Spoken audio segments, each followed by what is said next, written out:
Na Próxima Dimensão. Livro psicografado por Carlos Antônio Bacelli. Pelo Espírito Inácio Ferreira. Capítulo 27. A palavra de Odilon Fernandes soara aos nossos ouvidos a afeição de precioso medicamento contra a vaidade e o personalismo. Em outros termos, era como se ele estivesse dizendo aos pupilos que haveriam de reencarnar brevemente. Não se iludam, se vasculharem o passado, cada qual se deparará com uma experiência kármica semelhante à de Thaís. Vocês estão indo à Terra, candidatando-se ao serviço da mediunidade no Espiritismo, com o propósito de refazerem a plantação, arrancar o joio semeado e cultivar o trigo no mesmo chão. Raros espíritos se corporificam no planeta com tarefa delineada. Conosco, os de mediana evolução, as coisas vão acontecendo como consequência das coisas. Sabemos que todos temos necessidade de servir. O aproveitamento, no entanto, é conosco, a estrada que conduz. O abismo é a mesma que leva às alturas. Tudo é uma questão de opção na caminhada, não tomando rumo equivocado. Deixando Thaís sob os cuidados de Paulino, que se retirara com ela, o grupo continuou percorrendo o pavilhão, procurando fixar na retina espiritual aqueles vivos quadros de aflição que a realidade emoldurava. Socorro! Gritou um de nossos internos mais revoltados. Tirem-me daqui, traidores! Eu sou um de vocês. Fui espírita e fui médium. Defendi a causa do espiritismo. Por que me tranco nesta cela? Eu não sou louco. Como é que vocês queriam que eu sobrevivesse? Espírito não come e não bebe, espírito não tem filhos para criar, não tem despesas. Para vocês é fácil. Eu quero ver é se aguentariam o que eu tive que aguentar. Lá embaixo ninguém vive sem dinheiro. Vocês não me deram respaldo. Deixaram que os espíritos obsessores me dominassem. Eu solucionava os problemas dos outros, mas quem é que resolvia os meus? Tive que cobrar sim, e daí? Inventei, menti, mas era uma mentira inocente. O povo gosta de ser enganado, e eu enganava por uma boa causa. Avançando alguns passos, um outro, que se arrastava no solo, ao perceber movimentação de visita, disse como quem estivesse amaldiçoando: Eis o que os espera, recuem. Renascer na condição de médium é seguir voluntariamente para a fogueira, exigências e mais exigências. Querem, sendo humanos como somos, que sejamos santos. Fui abandonado por eles, os que moram na luz, e por estes que se julgam melhores do que nós. Não passamos de cobaias. Uma coisa é ser médium agora, outra coisa é ser médium depois. Vocês irão ver tentações de todas as espécies, sexo, dinheiro, poder. Não há quem resista, ninguém é insensível. É melhor que sejamos um mortal comum. Vejam, aqui estou reduzido. Eu não tenho nada. Eles é que me rotulam de doente. Nas trevas eu estaria melhor. E agora?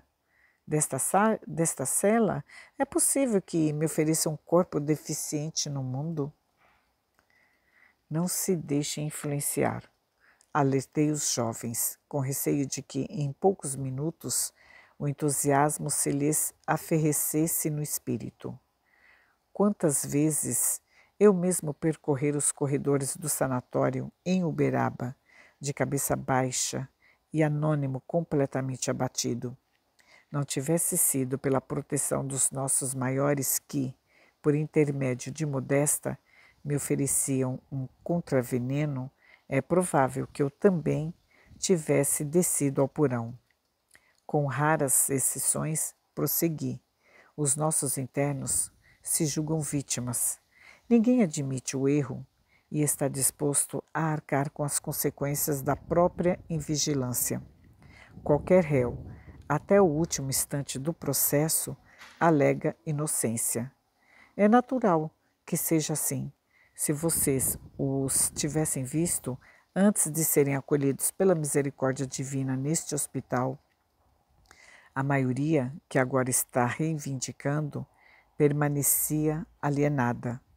O que acontece com o louco que se deixa vagar na via pública? A não ser uma maior degradação, absolutamente nada, não é? Sem tratamento, a cura não beneficia o doente. Aqui vocês estão vendo o lado obscuro da mediunidade, mas o nosso Odilon deve ter comentado com vocês sobre a vitória alcançada por Chico Xavier, que, dias atrás, regressou à vida espiritual. Doutor Inácio, o senhor me desculpe, pediu a palavra um jovem de nome Luciano, mas, ao que estamos informados, o espírito Chico Xavier procede das altas esferas. Sem dúvida, mas sofreu como ser humano, ou melhor, mais do que qualquer um de nós sofremos ou iremos sofrer. Ele não teve privilégios. Os espíritos superiores não o isentaram das provas. Aos 5 de idade, já estava órfão de mãe, o que com certeza não acontecerá com nenhum de vocês. Recebeu maus tratos na infância, que o traumatizaram pelo resto da vida. Passou fome, sempre foi doente, lutou sozinho para ser médium, contando inclusive com a oposição da família. Viveu rodeado de preconceitos, atravessou o século e, já ancião, não foi poupado de escândalos. Vocês viverão numa época diferente. O terceiro milênio da era cristã, se caírem, não será por artimanha alheia, embora o mundo ainda não seja o que desejamos. Ai de quem molestar ou tocar sequer um dedo de uma criança. Os direitos humanos vêm sendo apregoados de maneira sistemática e com eles não há mais espaço para o preconceito e nem para o fanatismo. O que poderá talvez perdê-los será o excesso de liberdade. Vocês terão tudo para vencer. Psicografarão em modernos computadores. Terão as suas vozes gravadas em fitas ultra sofisticadas. Encontrarão a doutrina em franco desenvolvimento. O melhor conhecimento das energias espirituais lhes ensejará infinitas possibilidades no campo da cura mediúnica. As suas condições receptivas serão facilitadas pelo aprimoramento genético do cérebro. O que é que vocês querem mais? Chico Xavier não frequentou nenhum liceu. Os centros espíritas da Terra estarão mais bem aparelhados para recebê-los. Antes, o terreno havia que ser desbravado, agora não. Falando assim, observou Luciano, o senhor nos deixa envergonhados. Porém, a minha intenção não é esta, respondi.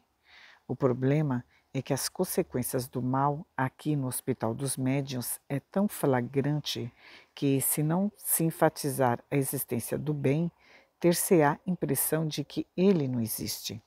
Hoje, o testemunho que se pede ao cristão não é o da morte nos cercos de martírio ou do sacrifício nos postes inquisitoriais. O seu desafio maior na atualidade é superar interesses subalternos e demonstrar verdadeiro idealismo. Se tudo evolui, as formas de tentação também evoluirão. Ontem, a pedra de tropeço era a dificuldade, hoje é a facilidade. Silenciando por alguns instantes, continuei sob o olhar de aprovação de Odilon. O que vocês estão vendo aqui não é nada. Esse pessoal vai melhorar. Os deformados recuperarão a perfeição da forma e todos serão encaminhados a novas experiências. O sofrimento só é eterno enquanto dura. A questão real com a qual somos chamados a lidar não é a dor, mas sim a perda de tempo. O aluno que se reprova em determinada série escolar perde o contato com os colegas que revelam maior aproveitamento. O pássaro que se distancia do bando deixa de contar com a sua proteção e passa a viver entre hostilidades.